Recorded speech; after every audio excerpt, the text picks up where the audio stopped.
Thank you, Mr. Speaker. And before I begin, I would like to inform the House that I will be sharing my time with the member from Louis Saint Laurent. Well, as always, I am proud to stand in the House with the privilege to represent the constituents of Peterborough-Kawartha.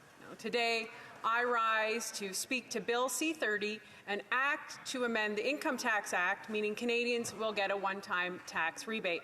This bill amends the Income Tax Act to double the GST-HST credit for 6 months, increasing the maximum annual GST-HST credit amounts by 50% for the 2022-2023 benefit year.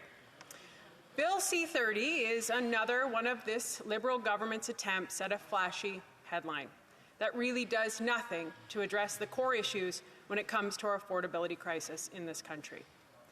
The Liberals want to think that they're saving Canadians, when in fact it is the Liberal government who has put Canadians in this affordability crisis. Government supports should be and should offer real results for Canadians who need it most, especially when we find ourselves in this cost of living crisis. Now, the GST rebate proposal provides welcome, immediate relief that Conservatives will support, but let me be clear, Mr. Speaker, we do not support the incompetence of this Liberal government and their inability to manage the Canadian economy while Canadians suffer to put food on their table. There needs to be a long-term solution to address the real problem across our country.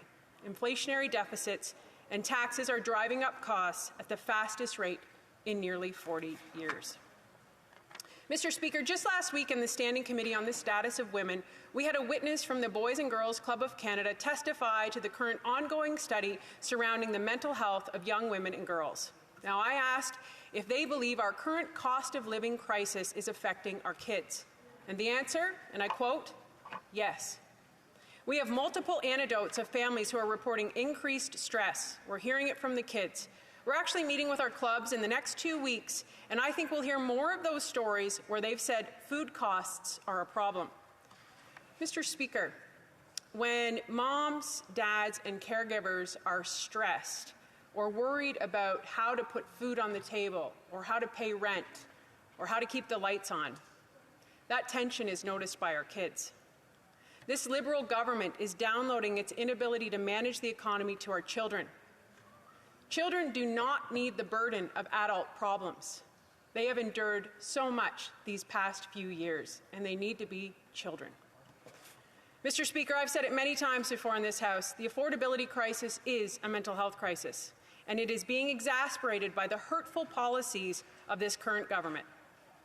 Mr. Speaker, this government had the opportunity to support our Conservative motion to give Canadians a chance to breathe, to give them the break that they needed as we put forth our motion to stop the planned increased taxes on January 1st.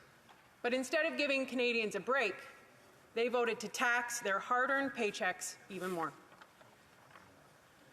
The average Canadian family now spends more of its income on taxes, 43%,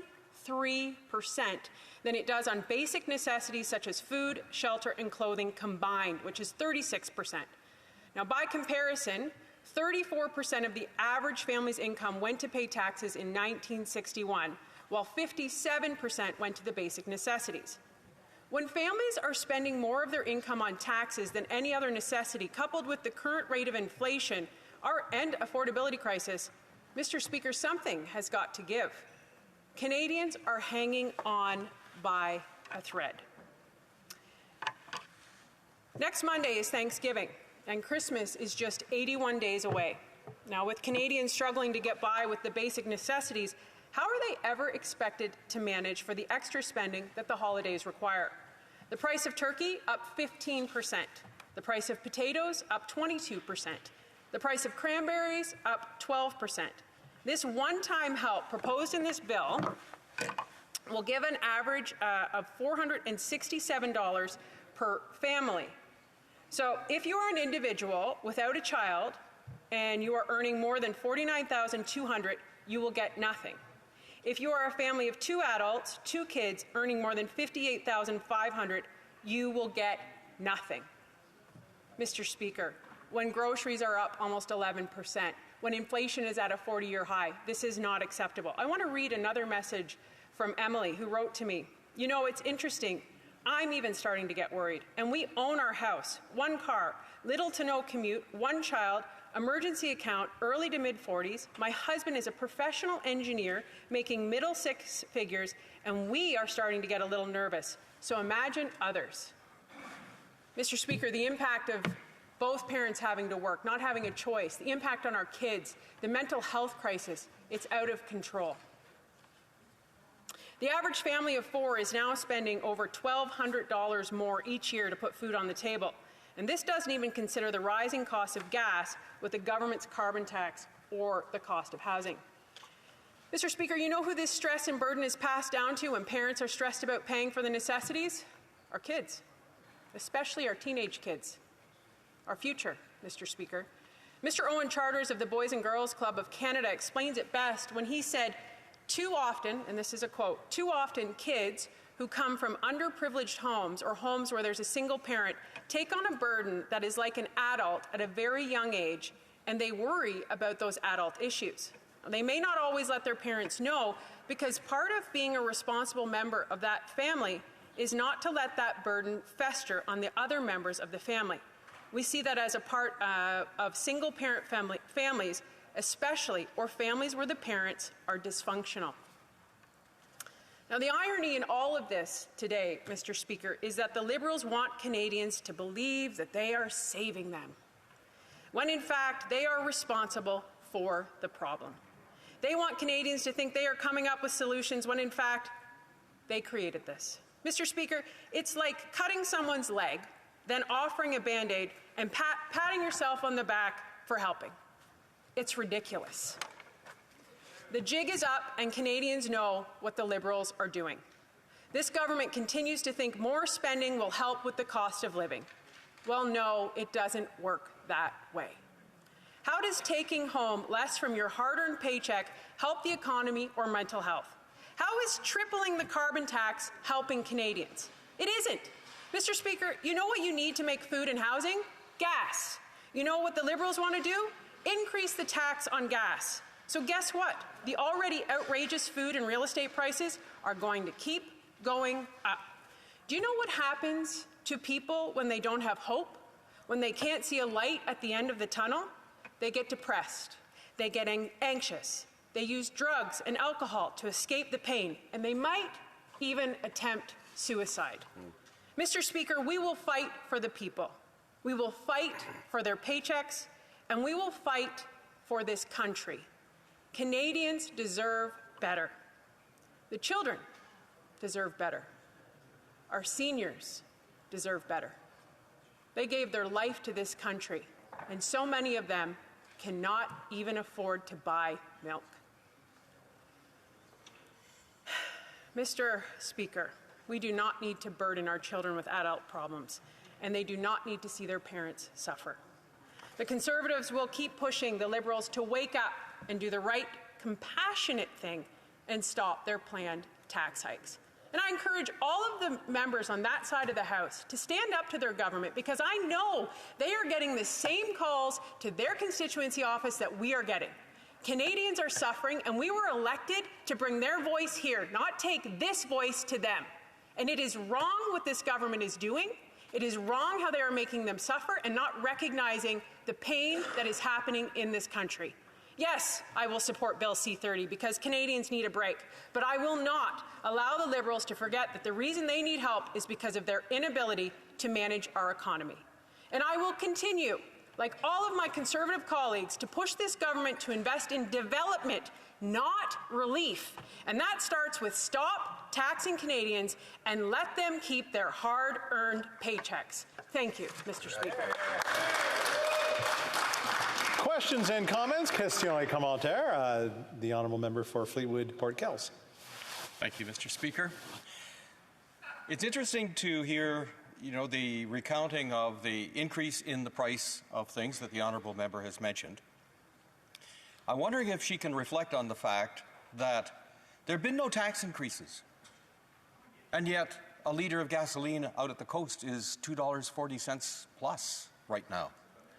Food is up, but there's been no additional tax on food, and yet the big oil companies are producing record profits, and the big grocery chains are producing record profits.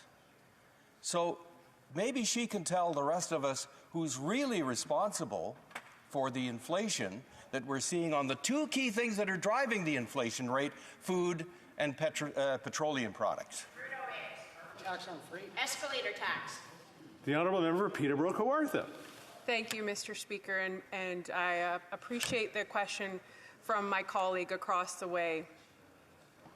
The government runs the country. The government is responsible for the economy. And I'm not sure how, with all of the things that that member has addressed, the cost of gas, the cost of groceries, how increasing tax is going to help Canadians when they can't take home the paycheck that they went to work to get. Thank you. Questions and comments? Question et commentaire. The Honourable Member for Vancouver Kingsway. Thank you, Mr. Speaker. Well, I agree very much with my honourable colleague that the current economic situation facing Canada is indeed concerning.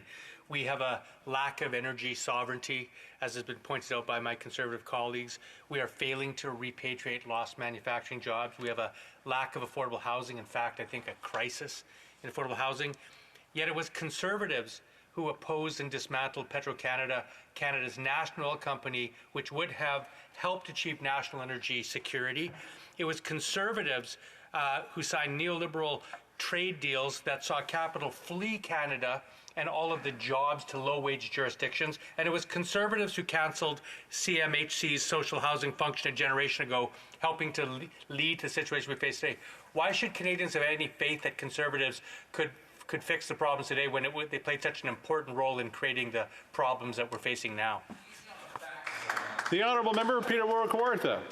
Thank you, Mr. Speaker. And again, we are here to discuss Bill C-30 and a one-time tax rebate that is going to cost even more money to Canadians. Spending more money rather than investing in our country is not going to be the solution we need. Right now in my riding of Peterborough-Kawartha, people are ready to build houses. They're ready to help with the housing crisis, and yet they have to wait months, sometimes years, because of the administrative, bureaucratic nonsense that prevents people from achieving what they need to do. The government needs to get out of the people's way, let them achieve their work, and let them earn their paychecks, not tax them. Thank you, Mr. Speaker. Question et commentaire. Questions and comments. The Honourable Member for Essex. Thank you, Mr. Speaker, and thank you to my honourable member from Peterborough-Kawartha. You know, she really outlined and explained and showed the passion and compassion, specifically for seniors, but really specifically, Mr. Speaker, for our young adults and our teenagers. And I know I've got 3 teenagers, young adults, so I understand where she's coming from. Through you, Mr. Speaker, to the honourable member, with regard to the mental health, with regard to putting food on their table, putting fuel in their vehicles, would you agree would the honourable member agree with me, Mr. Speaker, that the Prime Minister and the Liberals are out of touch with everyday Canadian families? The Honourable Member for Peterborough-Kawartha, in about 50 seconds. Thank you, Mr. Speaker, and thank you to my honourable colleague. Great question. Absolutely. And, you know, it would be amiss of me if I didn't acknowledge that this week is Mental Illness Awareness Week. And the Liberal government promised $4.5 billion to mental health transfers, and not one dime has been sent. Not one. When we have a mental health crisis in this country. Thank you, Mr. Speaker.